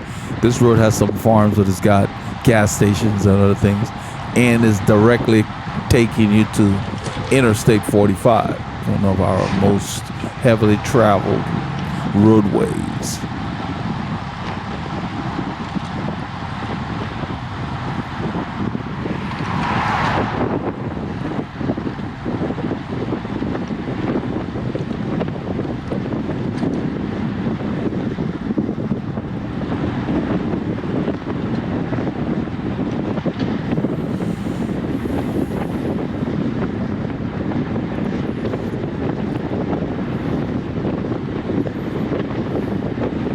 So you can't go too crazy on these descents because in these lumpy areas, right after the descent, the road will kick up and then you lose all that momentum. So if you had blown your leg on the descent, you know, you can see the speed's dropping. It's going up 2%. It might go up to 5, I think. Because this is where I wanted to slow down. Mo said no. Kim's letting Brandon go, so I ride around her and go on Brandon's wheel. Eldred. This is where Paul gets a call on his sign, man. I gotta call home. So he said that he wanted to stop at a stop sign, but by then we're already there, so he pulled over here. Make a phone call. So we're gonna stop at the station, and then I'm gonna come back. Yeah, wait there. I'm gonna make a phone call. So he told Steve the way. Steve said we're going to the station. They're in the gas station. Okay. So I rode back to him, and now we're going back to the gas station. The gas station, that's like 500 meters down the road from where he stopped. But he needed to call home because there was some water leak it ended up coming from the washing machine. We've had the same problem in our house. We had those crazy Samsung washers, and the pump just disintegrated and fell off the drum and flooded the floor in the laundry room. So his wife was concerned. She thought it was a pipe. And so she wanted to make sure that she contained the water damage. And so he called, and his neighbor across the street went there and made sure everything was okay. So he ended up having to deal with that once he got home. But we had the same problem. I threw out the Samsung washer and got a Speed Queen. And I won't buy anything with Samsung on it. It's a piece of junk. That thing, you get an unbalanced load, it takes 2 hours for you to get the machine to finish a load. It was just a crappy washing machine. They need to stick to making TVs, because the rest of the stuff they make is questionable. TVs and maybe phones. I've never owned their phones. But Samsung is a dirty 4-letter word in my house. I told the guy who brought the Speed Queen, I said, if you don't get that washer out of here, I will put it out in the backyard and beat it with a baseball bat. You know, it was brand new. It just had all kinds of problems. Everything is a computer circuit card assembly, needs to be replaced. Everything takes 2 weeks to get. It was just a piece of junk. We're always going to washateers and we don't own a washer.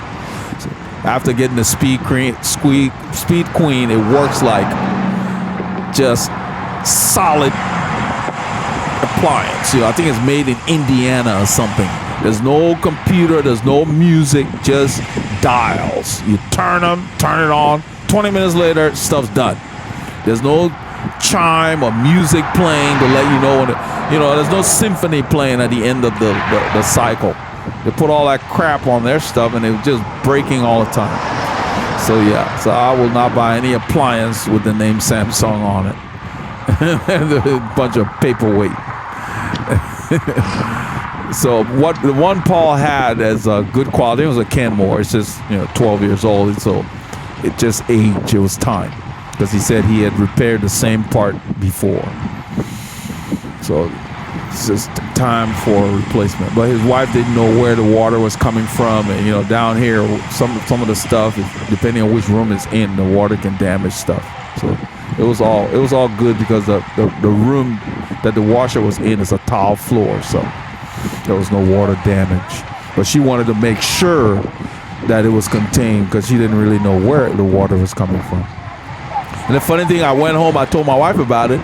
I had already told Paul, I said, I've already shown my wife how to turn the water off to the house, but we thought at first it was a broken pipe. I asked my wife, how to turn the water off to the house? She's like, no, I don't. I said, I showed you. It's in the laundry room, because our valve, we have one inside the house, which makes it very easy. And she's like, I have no idea where it is. I looked at her like, really? I said, I was giving you props telling Paul that you knew how to turn the water off. She said, I'm not, it's like there's certain things they're interested in, and they'll jump all over it. Certain things they're not interested in it. That's just the way it is. We're all wired differently. I like to know how everything works, So you can see this road is going up 4%. So this whole stretch, 4 to 5%.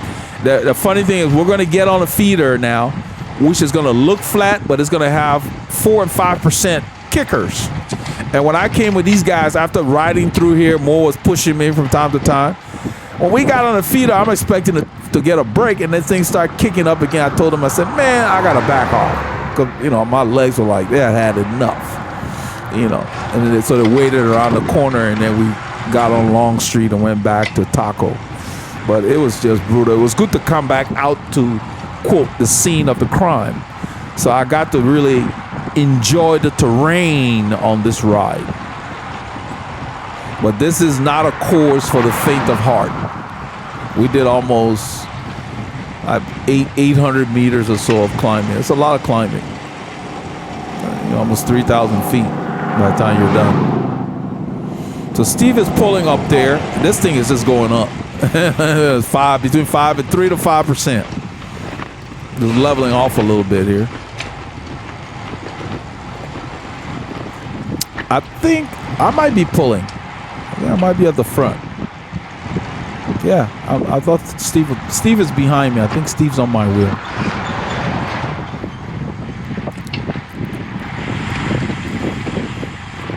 If I remember correctly, I believe on a descent, I'm going to go to the right and let somebody else take the lead. Yeah, I'm pulling. I'm going to pull off the front in a few kilometers. I don't like to pull off on a hill. I like to wait till it levels off a bit. unless someone, on the descent or something on a flat road. I think somewhere around here I'm going to give up the lead.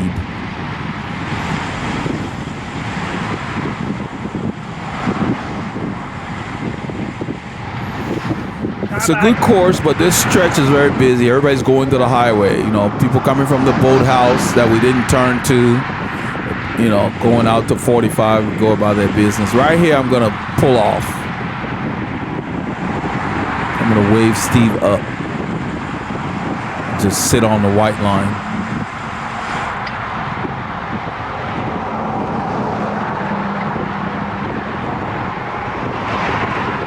Yeah, right there.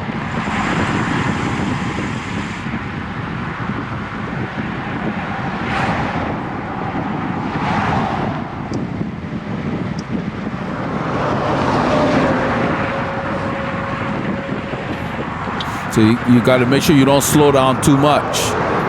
I had to accelerate just a little bit to get on that wheel as they came by.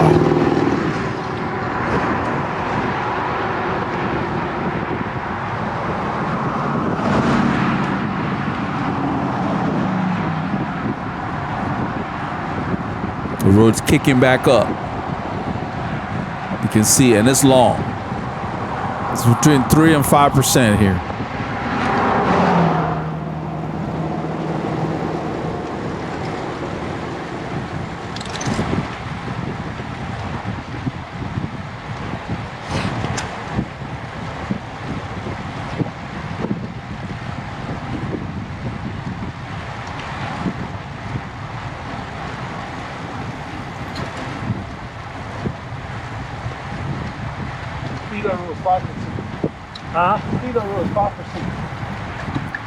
I'm letting Paul know the feeder rule is 5% so he can be prepared.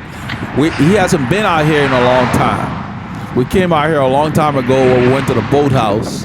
I'm just letting him know what's coming. It's a slight downhill. It's going to kick up again. I think this one's shorter. So you get a good workout on this road. It's a little busy, but it's the only way back when you come in that direction from Shepherd Hill. Every time we've come here, I remember being passed by frequent cars. So it must be a standard thing. It's the only way to get to that boathouse. That's Interstate 45 frontage road in the distance there. About 300 meters.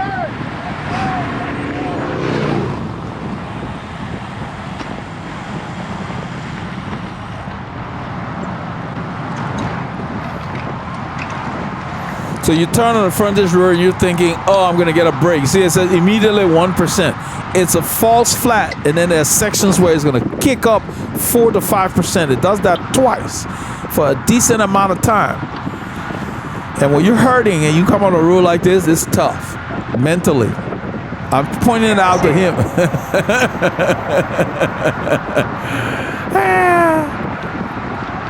When you're riding, those are the things you gotta look up for. That's what I was doing with those guys. I'd look up and see stuff like that, and then I would decide, okay, I'm gonna save my legs a little bit because I'm gonna stand when we get over there. You gotta come up with a plan. It makes a difference when you prepare yourself for what's to come. This part of the frontage road is very, very quiet. Even though we're using the shoulder, there's really nothing out here that much. So right here, it's going to start, it says 3%. It's starting to go up. It's going to be like 4 to 5% here. Then a little bit will go up. Immediately, Steve pulls off the front. You can see the road's going up. That says 4%. And that wind is pounding us. Because the wind that's warming up the day to 16 Celsius is coming from the south. So Steve gets off the front, and Kim is now on the front. And Kim is not a fan of these climbs. She says she likes downhills.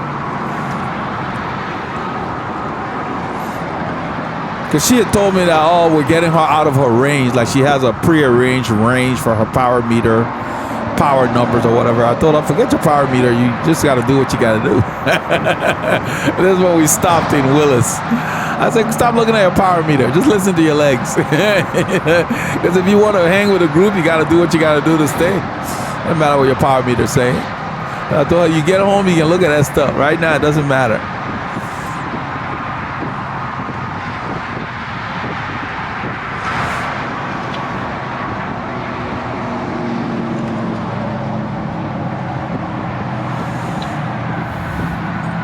So it went from 4%, now it's at 2%, then it's gonna kick up in a little bit again. And then Brandon's gonna take off. John's gonna get on Brandon's wheel. I'm gonna go to the front and help Kim because she's been pulling for a while. She's going up the hill into the wind.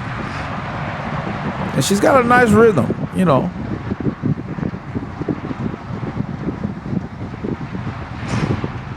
It's about 5 kilometers before we get to Long Street, something like that. It's a little ways, not far.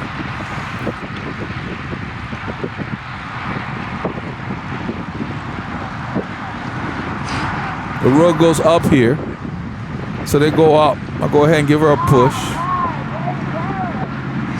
Sometimes that's all you need. I got a push last Wednesday. It made a big difference. It's like it wakes up your legs. So I'm gonna push her again, and then after that, I'm gonna go to the front and give her a wheel because she's riding up this grade. It says 5%, now it's 4 into the wind. So I'm gonna go to try to block the wind. I'll just slip my wheel in front of her, and she can follow. There we go. That's all I'm doing there. Just giving her a wheel, and I'm looking down to see where she is. I can see her wheel on my right, so I know where she is.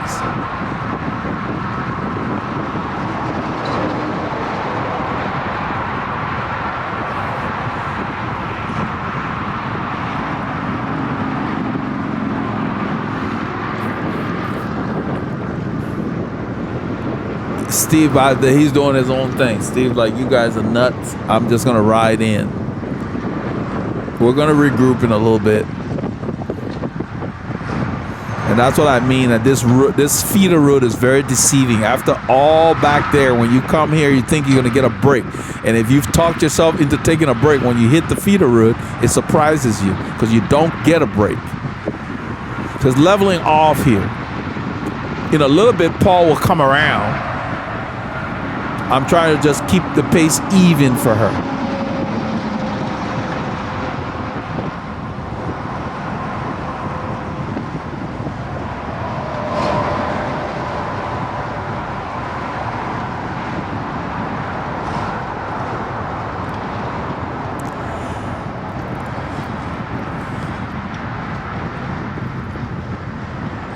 So we're approaching the corner to Long Street Road.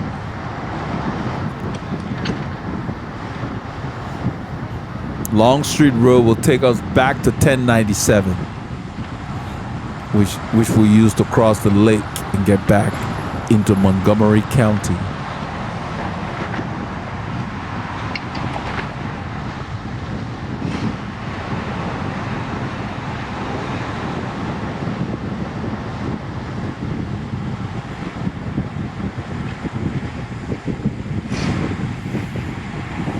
We'll go ahead and coast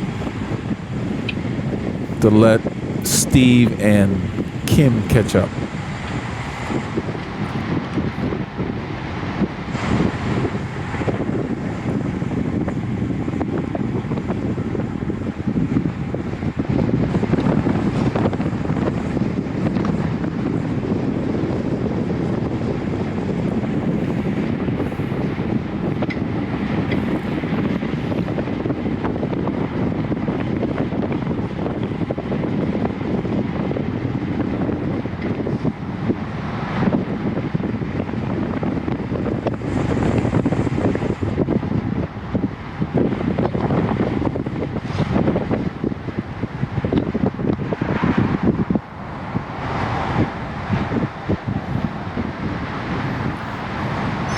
We're all back together now. Rolled through. Paul let us come around him.